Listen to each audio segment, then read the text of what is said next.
Le ministre de l'Agriculture était à Nantes hier en préfecture pour la seconde réunion du comité de pilotage chargé de déterminer l'avenir des terres agricoles de la ZAD. Il a annoncé que sur les 39 projets déposés, 24 sont encore à l'étude, ce qui signifie qu'une quinzaine a donc été validée, représentant une surface agricole de 170 hectares. Je vous annonce que 15 projets ont été jugés éligibles à la signature de conventions d'occupation précaire.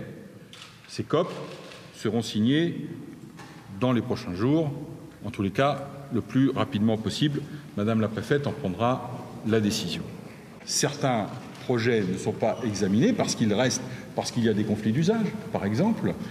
D'autres restent à examiner parce que les dossiers ne sont pas réputés, on va dire, complets. Du côté de la ZAD, on s'attend et on se prépare à de nouveaux affrontements. D'un côté, des contrôles renforcés, de l'autre, des tranchées et barricades qui fleurissent.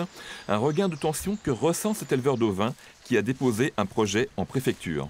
Vous êtes solidaire de tous les zadistes ? Ouais, je ne ferai pas de distinction. Y compris les gens avec qui j'ai envie des fois où je suis en conflit.